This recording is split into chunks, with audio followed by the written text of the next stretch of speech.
शुभ संध्या बच्चों। हम आपको अभी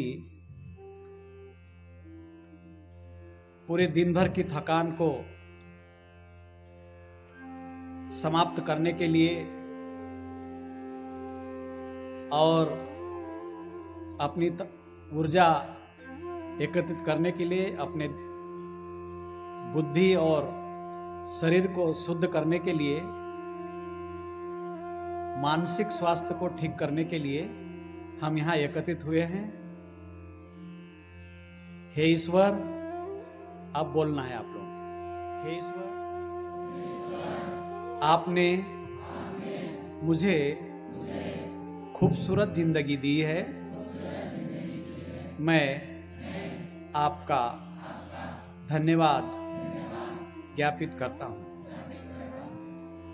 मुझे मेरे माता पिता ने इस दुनिया में जन्म देकर इस खूबसूरत दुनिया को देखने के लिए अवसर प्रदान किया है। मैं अपने माता पिता का बहुत बहुत धन्यवाद ज्ञापित करता हूँ कि उन्होंने मुझे जन्म देकर इस दुनिया को देखने का अवसर प्रदान किया। हे ईश्वर, आपने दो खूबसूरत आँखें दी है ताकि हम इस दुनिया को, खूबसूरती को अच्छे से देख सके।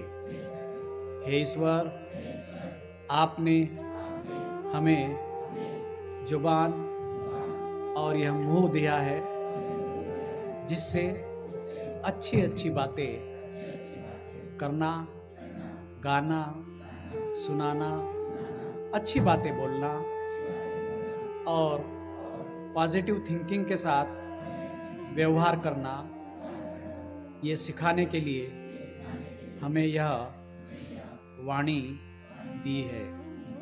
हे ईश्वर, जाने अनजाने में भी हमसे किसी का अहित ना हो, ऐसी हमें शक्ति प्रदान कीजिए। हे ईश्वर, आपने हमें कान अच्छी बातें सुनने के लिए दिए हुए हैं। मैं चाहता हूँ कि मेरे आसपास सभी सुखी हो और सबका मंगल हो, और मुझे अपने इन कानों से कभी भी गलत संदेश, समाचार सुनने का अवसर नहीं दें। सदैव मुझे शुभ संदेश ही सुनने का अवसर मिले। इसलिए मैं आपको सुबह शाम अपने हृदय की गहराई से नमन करता हूँ, प्रणाम करता हूँ, वंदामि।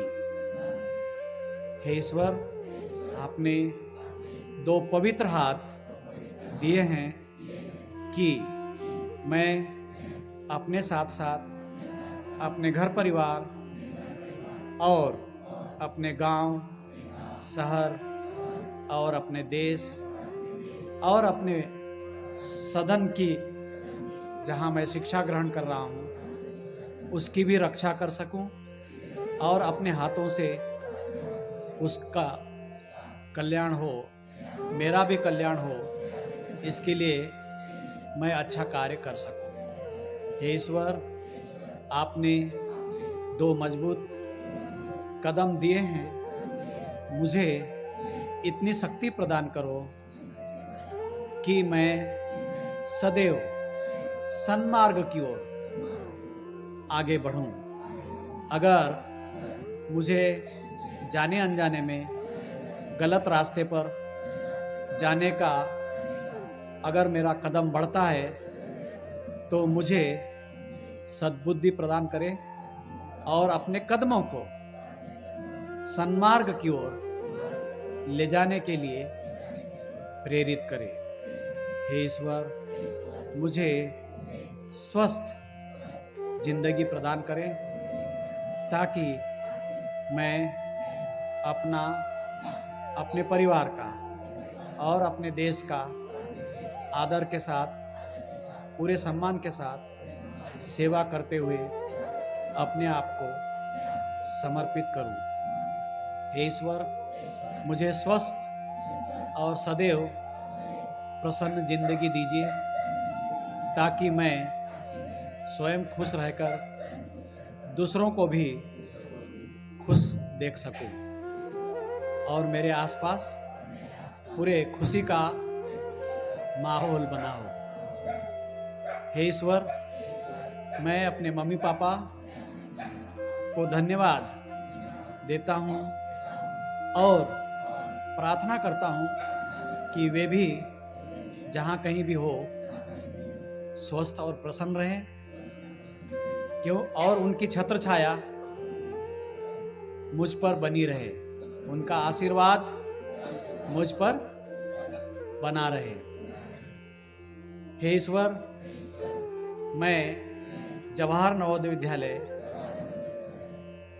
जैसी संस्था को नमन करता हूं और यहाँ के गुरुजनों को भी नमन करता हूं कि मुझे इतनी अच्छी संस्थान में शिक्षा ग्रहण करने का अवसर मिला है। लाखों विद्यार्थियों में परीक्षा देने के बाद मेरा चयन हुआ है।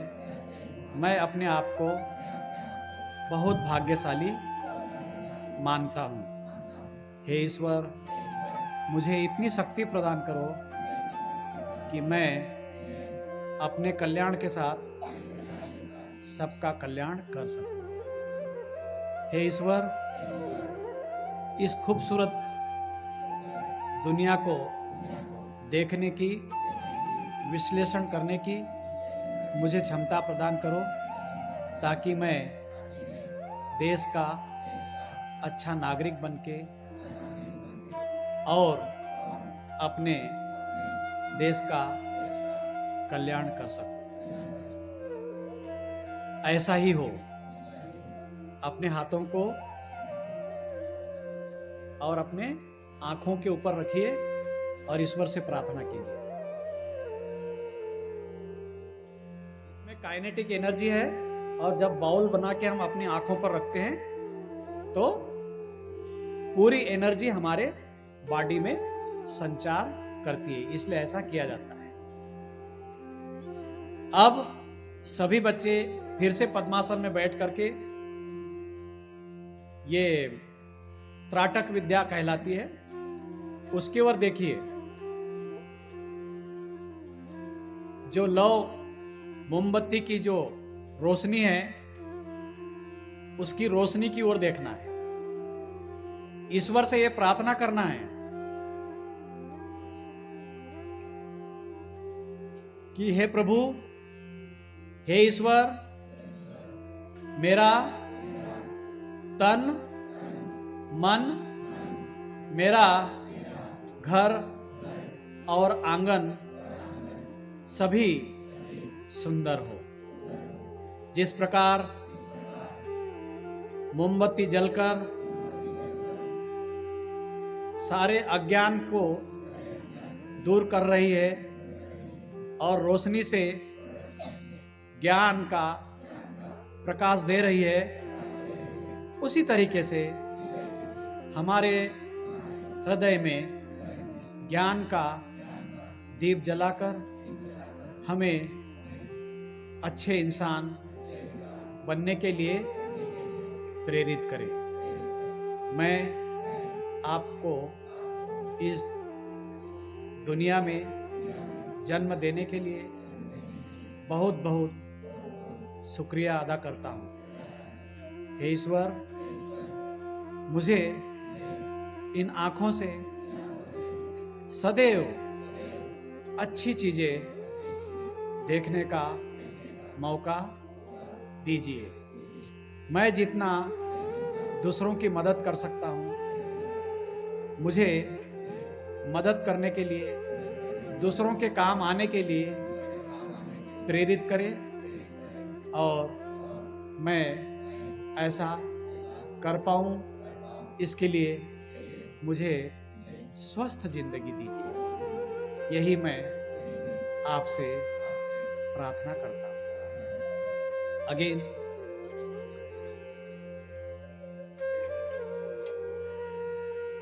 Rub your hands and keep on your eyes. आंखों पर रखने का मतलब है कि हमारे आंखों में जो काइनेटिक एनर्जी है, यांत्रिक ऊर्जा है, वो पूरे हमारे बॉडी में संचार करती है। अब तीसरा फेस है, अब सभी बच्चे इस रोशनी में आंखों को बिना ब्लिंक किए, जब तक आंसू ना आ जाए तब तक देखना है। आंखों को ब्लिंक नहीं करना है, उसको देखिए। आंखें बंद नहीं करना है, केवल देखना है।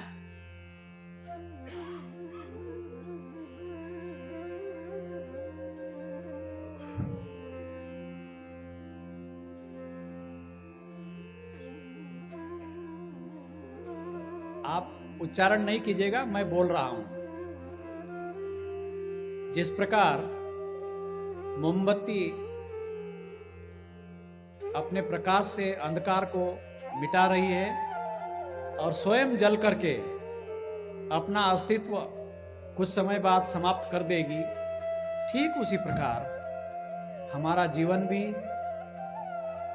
आए हैं तो इस दुनिया से जाएंगे भी।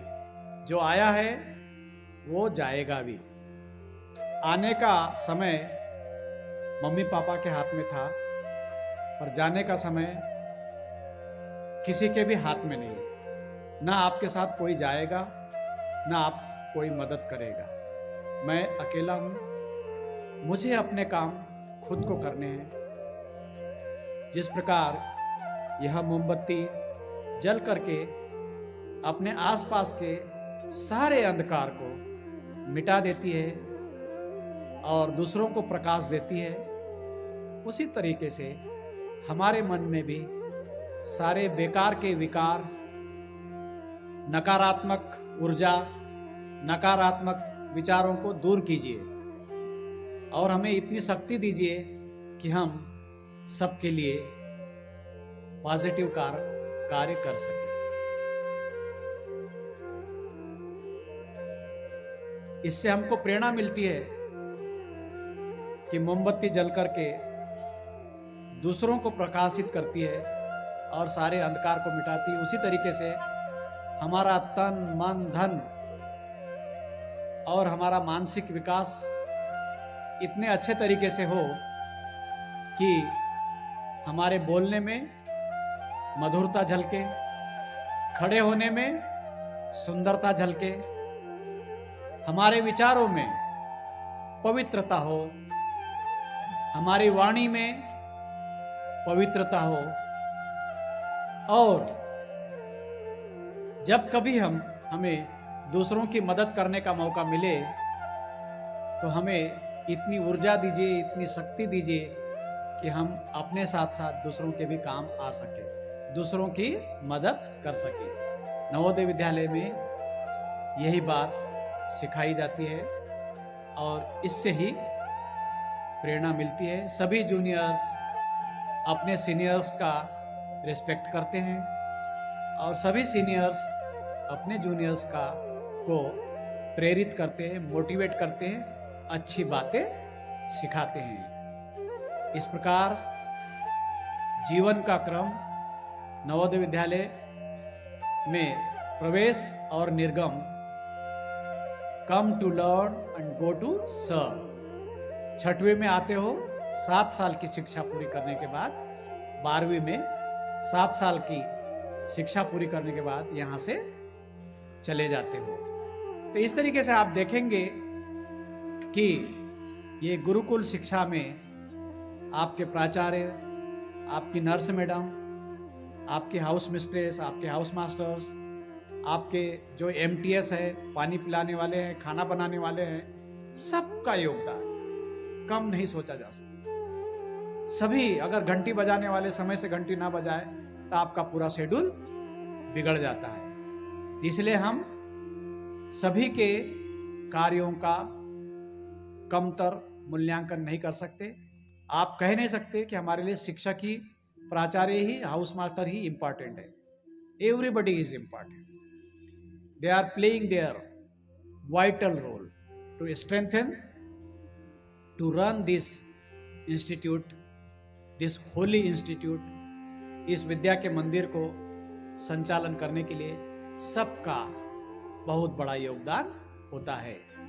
इसलिए हम सबको नमन करते हैं, सबका धन्यवाद करते हैं कि उन्होंने हमें समय से जगाया है, समय से पढ़ने के लिए प्रेरित किया है, समय से भोजन प्रदान किया है, समय से पानी दिया है, और हम अपनी 7 साल की शिक्षा अच्छे से प्राप्त कर पाए हैं। इसलिए हम सबका शुक्रिया अदा करते हैं। हे ईश्वर, मेरे साथ साथ मेरे गुरुजनों को, मेरे मम्मी पापा को, और मेरे जितने भी इस विद्यालय में कर्मचारी हैं, वो भी स्वस्थ और प्रसन्न रहें, क्योंकि उनके योगदान से ही मैं अपनी 7 साल की शिक्षा पूर्ण करके यहाँ से जाऊंगा।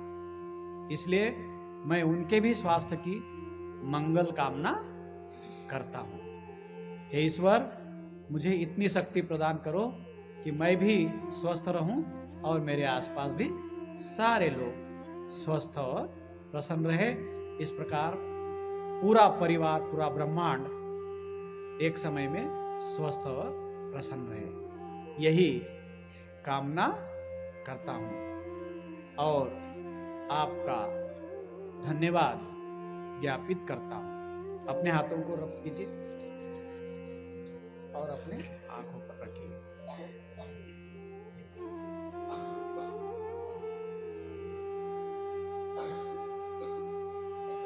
पिछले साल आपको एक और बताया था ना, ये वाली है ना। अब आप सीधे बैठ जाइए, सभी लोग, टीचर भी, और 4 फिंगर्स का गैप रखिए।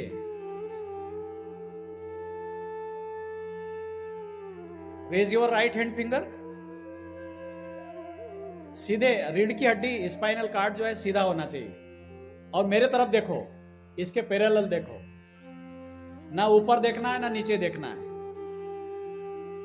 आंखें खुली हो और अपनी फिंगर को देखिए, और जो आंखों का काला हिस्सा है वो नाक के पास आएगा, यहां बिंदी के पास देखना है।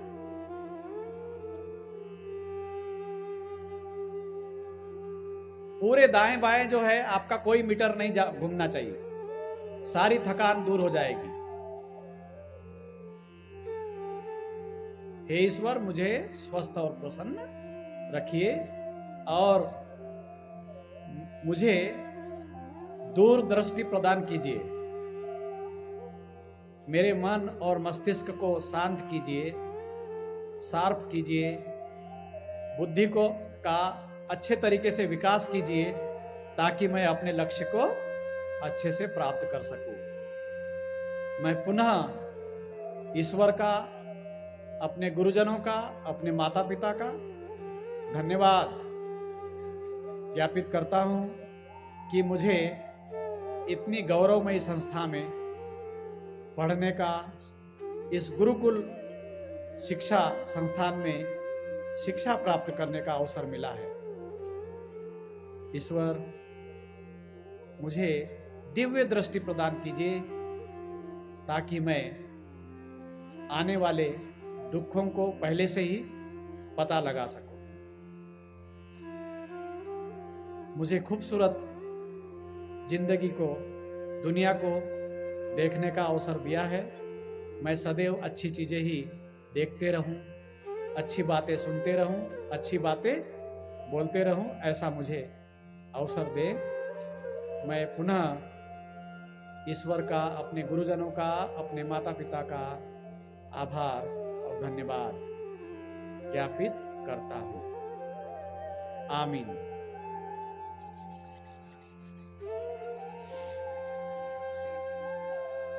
ऐसा ही हो, उसका मतलब है।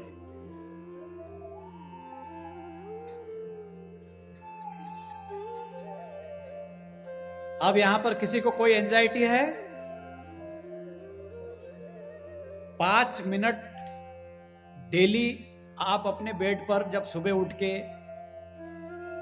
नहाने धोने के बाद करते हैं, या शाम को जब जाने के बाद बैठ के करते हैं, तो मेरी गारंटी है आप कभी भी कोई गलत काम नहीं कर सकते। कोई भी गलत काम, कोई गलत विचार आपके मन में आएगा तो आपका जो कॉन्शियस माइंड है ना, कॉन्शियस माइंड और सब कॉन्शियस माइंड, हमारा जो माइंड है, जो ब्रिलियंट लोग हैं वो केवल 12% माइंड का ही उपयोग कर पाते हैं। आपको पता है ना, सब कुछ सबकॉन्शियस माइंड में रहता है। अपने टोटल माइंड का जो थिंकिंग पावर है उसका हम, जो एवरेज बच्चा है वो 7 से 8%, जो ब्रिलियंट है वो 10%, और जो बहुत एक्स्ट्रा ऑर्डिनरी लोग हैं वो मैक्सिमम 12% अपने कॉन्शियस माइंड का उपयोग कर पाते हैं। अब रहा सवाल कि आपकी मेमोरी में वो बातें क्यों नहीं आती है, गंदे विचार क्यों आते हैं? क्योंकि गंदे विचार आने के पीछे ये है कि अगर मैं पढ़ने बैठा हूं और मैंने टारगेट फिक्स कर लिया है कि मैं 2 चैप्टर पढ़ के अपनी बात समाप्त करूंगा और सो जाऊंगा, पर आप पढ़ने बैठ गए, किताब खोल के बैठे हुए हैं और समय बर्बाद हो रहा है। क्योंकि आप क्या कर रहे हैं? फिजिकली प्रेजेंट है पर मेंटली एब्सेंट है। आपका मन चंचल है, वो दाएं देख रहा है, वो बाएं देख रहा है, क्या कर रही होगी, इधर वाले सोच रहे हैं क्या कर रहा होगा। खाना खाने बैठेंगे, अरे अभी तक नहीं आई, खाना खाने बैठेगा, उधर बोलेगा अभी तक दिखाई नहीं दे रहा है। सोचते रहते हैं, और जब तक ऐसा ना देख ले खाना खाते समय, उसका खाना अंदर नहीं जाता है। तो खाना खाने में भी उसका चित्त क्या है? चकोर है ना। चकोर पक्षी होता है ना, वो फूल मून की रात्रि में क्या होता है, उसको भ्रम हो जाता है। चाहत चकोर सुरवोर द्रग शोर करी, चकवा की छाती तजी धीरे ध सकती है। पूर्णमासी का चंद्रमा देख करके चकवा और चकवी पक्षियों को भ्रम हो गया है कि दिन निकल गया है। क्योंकि चकवा चकवी क्या करते हैं? रात्रि में अलग अलग विश्राम करते हैं, और पूर्ण चंद्रमा होने से क्या हो रहा है? दिन का एहसास हो रहा है, तो उनको भ्रम हो गया है। तो वैसे ही बच्चा खाना खाने बैठता है, खाने में मन नहीं लग रहा है, पढ़ाई करने बैठा हुआ है तो वो अपने पढ़ाई पर ही ध्यान फोकस नहीं कर पा रहा है, इसलिए हमको याद नहीं होता है। और हमारे जो लर्निंग आउटकम्स है वो परसेंटेज वाइज अगर देखा जाए तो कम होता है। सर मैं पढ़ तो रहा हूं, हाउस मास्टर के आते देखते ही किताब लेके सब लोग बैठ जाते हैं, पर क्या पढ़ा है, कौन से पेज में क्या लिखा हुआ है, पढ़ा पूछ लिया जाए तो उसको कुछ भी नहीं दोहरा पाएगा। कितने तो आजकल के बच्चे क्या हो रहे हैं, मोबाइल का युग आया कोरोना काल से, उनका लिखने और मेमोरी करने की जो क्षमता है वो क्या हो गई है? कम हो गई है। तो हमें फिर से उसी क्षेत्र में जाना है और अच्छी तैयारी करना है। तो आपको जहां बैठे हो उसी के बारे में सोचना है। मेस में गए तो मेस के बारे में सोचना है, क्लास में गए तो क्लास के बारे में सोचना है, लाइब्रेरी में गए तो पढ़ाई पर फोकस करना है। तो एक समय में बहुत सारी बातें सोचोगे तो आपका कोई भी काम success, you can not achieve the target. इसलिए एक समय में एक जो कार्य कर रहे हो उस पर ही पूरा मन तन लगाना है, ताकि 100% सक्सेस आएगी। ये मेरा प्रैक्टिस किया हुआ है कि जब आप किसी कार्य को करने लग जाते, जब तक पूर्ण नहीं होता है तब तक सांस, बोलते हैं ना, मैं दम लेके नहीं रहूँ, दम लेके ही बैठूंगा, ऐसे बोलते हैं ना लोकल लैंग्वेज में, दम नहीं लूंगा, ये काम पूरा नहीं हो जाए तब तक मैं रेस्ट नहीं करूंगा। तो ये भावना जब अगर आप में आ जाएगी तो आप कितना भी बड़ा से बड़ा टारगेट हो, आप उसको अच्छे से प्राप्त कर सकते हैं। ठीक है, यहां तक किसी को कोई डाउट है? तो कुल मिलाकर मैं आपसे यही कहना चाह रहा हूं, जहां भी जाते हैं हम बताते हैं कि अच्छे तरीके से अगर आप जिस उद्देश्य से आप यहां आए हैं उस उद्देश्य को पूर्ण करने के लिए अगर आपने अपने मन में ठान लिया है तो सक्सेस जरूर मिलेगी, निश्चित ही। परीक्षा देने जाने से पहले अपने रोल नंबर पर बैठने के बाद 3 बार एक्सहेल इनहेल करना है, अपने गुरुजन का नाम लेना है, अपने ईश्वर का नाम लेना है और अपने किताबों का ध्यान करना है। और फिर आप क्वेश्चन पेपर ओपन करके 3 बार पढ़िए और फिर लिखना शुरू कीजिए। मुझे पूरा विश्वास है आप 100% अपना क्वेश्चन पेपर सॉल्व कर पाएंगे। बहुत सारे बच्चे बोलते हैं सर क्वेश्चन पेपर देख करके मेरा बिल्कुल सब वाइट हो गया पूरा दिमाग। तो वाइट नहीं हुआ है, एवरीथिंग इज देयर, कोई ब्लैंक नहीं हुआ है। आपको क्या करना है? लर्न, अनलर्न और रीलर्न। क्या समझ में आया? सीखना है, फिर खाली करना है, फिर से सीखना है। 6th क्लास का छोड़ना है, 7th क्लास का सीखना है, 7th क्लास का छोड़ना है, 8th क्लास का पढ़ना है। ऐसा करते करते हमारी पूरी जिंदगी, अभी भी मैं सीख रहा हूं। तो कुछ बातें ऐसी होती है जो हमारे दिमाग में स्थायी रूप से भर जाती है और कुछ बातें ऐसी होती है जिनको भुलाना ही अच्छा होता है। अगर आप कुछ चीजों को भुलाओगे नहीं तो नई बातों को सीख नहीं पाओगे। तो क्या समझ में आएगा? Learn, unlearn, relearn. उसी तरीके से loading, unloading and reloading. Reload काय में होता है? कंप्यूटर में होता है। और हम लर्निंग कहां होगी? हमारे मस्तिष्क में, ह्यूमन बॉडीज में। कंप्यूटर लर्न करता है क्या? किसने बनाया कंप्यूटर को? मशीन के पास और आपके जो जीवन है, जो लाइव्स है, इसमें क्या फर्क है? मशीन और ह्यूमन में क्या फर्क है? मशीन सब कुछ कर सकती है परंतु उसकी क्या नहीं होती है? बुद्धि नहीं होती है। जो भी एआई हो रहा है, जो मॉडल हो रहा है ना, जो आजकल आ गया है, उसको हम जितना कमांड देते हैं वो खुद मशीन को उतना ही काम करते हैं। जितनी चाबी भरी राम ने उतना चले खिलौना। तो उसी तरीके से आप किसी मशीन को जितना कमांड देंगे वो उतना ही आउटपुट देगा। उसमें थिंकिंग कोई अलग से बुद्धि नहीं होती है। और इंसान के पास विवेक यानी सेल्फ कॉन्शियस और जो है हमारी बुद्धि भी होती है, जो ब्रेन है, जो स्वयं कंट्रोल कर सकते हैं हम अपने ब्रेन को, और हमारा ब्रेन हमारी बॉडी को कंट्रोल करता है। क्लियर? इसलिए मशीन कितनी भी आ जाए परंतु हमारे गुरुजनों का स्थान मशीन नहीं पा सकती है। कोरोना काल में अपने घर में क्यों आपको अच्छा नहीं लग रहा था? किसको याद कर रहे थे? स्कूल को याद कर रहे थे, अपने गुरुजनों को याद कर रहे थे, मेस में मिलने वाले खाने को याद कर रहे थे। तीनों में से कौन सा ऑप्शन सही है? अपने दोस्तों को याद कर रहे थे। सबसे ज्यादा वेटेज किसको देंगे?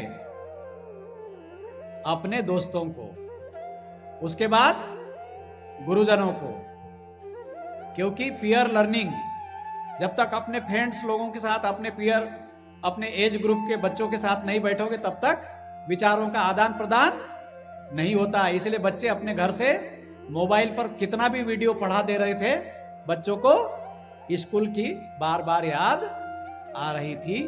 और चैनल पर भी बहुत सारे शिक्षा के यूट्यूब चैनल पर आ रहे थे, पर बच्चे उससे सीख नहीं रहे थे।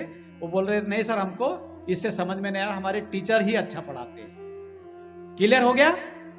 इससे स्पष्ट है कि इंसान की जगह मशीन नहीं ले सकती है। मशीन मशीन है, इंसान इंसान है, और गुरुजन का स्थान कोई नहीं ले सकता। इसलिए गुरु लोगों को ईश्वर से भी ऊपर रखा गया है। गुरुरे ब्रह्मा गुरुरे विष्णु गुरुदेवो महेश्वरा गुरु साक्षात परम ब्रह्म है, तस्मै श्री गुरुवे नमः। तो आपने देखा होगा, पर यहां यह भी बात सोचने लायक है कि बहुत सारे लोग ऐसे हैं, एक बार में देखकर, पढ़ करके और प्रैक्टिकल करके सीख जाते हैं। पर कुछ लोग ऐसे होते हैं जिन्हें पढ़ा भी दिया जाए, लिखा भी दिया जाए और प्रैक्टिकल भी करा दिया जाए, उनके दिमाग में कुछ भी भरता नहीं है। ठीक है? तो उसके लिए भी कहा गया है, यस्य नास्ति ही स्वयं प्रज्ञा शास्त्र तस्य करोति किम लोचनाभ्या विहनस्य दर्पण की करिष्यति। यस्य नास्ति स्वयं प्रज्ञा, जिसकी स्वयं की बुद्धि नहीं है, उसके लिए ब्रह्मा जैसे भी शिक्षक आ जाएंगे, उसका दिमाग में कुछ नहीं आएगा। और जो नेत्र विहीन व्यक्ति है, उसके लिए कितने भी पावरफुल चश्मा लगा दिया जाए, कागल लगा दिया जाए, उसको दिखाई देगा क्या? नहीं। इसलिए ये खूबसूरत जिंदगी बड़े मुश्किल से मिली है, ये कभी दोबारा नहीं मिलेगी। इसलिए माता पिता का हम बार बार शुक्रिया अदा करने के लिए बोलते हैं। उनके कारण ही हमें ये जिंदगी मिली है, और इसको नष्ट करने का, चोट पहुंचाने का आपको कोई अधिकार नहीं है। और ईश्वर से ये भी प्रार्थना करना है कि अगर आपने जिंदगी दी है तो आप काम भी देंगे, और काम भी देंगे, रोजगार भी देंगे, और जो है अनाज भी देंगे, अन्न भी देंगे, और पैसा भी देंगे। बशर्ते है कि आपको अपना रोल प्ले करना है, न कि अपने आप को कष्ट पहुंचाना है। तो जो लोगों का आत्मविश्वास डोल जाता है, वही अपने शरीर को कष्ट पहुंचाते हैं। जो अच्छे इंसान होते हैं, जिनका आत्मबल अच्छा होता है ना, जो स्वयं सेल्फ कॉन्फिडेंस से जीते हैं, वो कभी भी अपने आप को हारा हुआ, थका हुआ महसूस नहीं करते हैं, सदैव ऊर्जावान महसूस करते हैं। तो मैं आप सभी को शुभ आशीष प्रदान करता हूं कि आप सदैव ऊर्जावान रहें, आत्मविश्वासी बने, और अपनी जिंदगी को खूबसूरत तरीके से जिएं, और सदैव स्वस्थ और प्रसन्न रहें। कीप स्माइलिंग फेसेस हो, आप सदैव मुस्कुराते रहें और दूसरों को भी मुस्कुराने का अवसर प्रदान करें। यही कामना करता हूं। आपने मेरी बात को सुनी और अपने जिंदगी में उतारोगे, ऐसा मैं मानता हूं, और यही कहूंगा कि जब तक इस दुनिया में जीवन है, तब तक अंतिम सांस तक दूसरों के काम आते रहें, दूसरों को शिक्षा देते रहे, यही हम प्रार्थना करते हैं। यहां तक किसी को कोई शक? अब इसके बाद अगला आपके जो भी कार्यक्रम है वो होंगे। मैंने अपनी बात आप तक पहुंचानी थी। ऐसा अगर प्रतिदिन करेंगे तो निश्चित ही आप अच्छे और नेक इंसान बन पाएंगे, राष्ट्र के भी काम आ पाएंगे। ठीक है? और हम मां सरस्वती से प्रार्थना करते हुए अपनी बात को समाप्त करेंगे।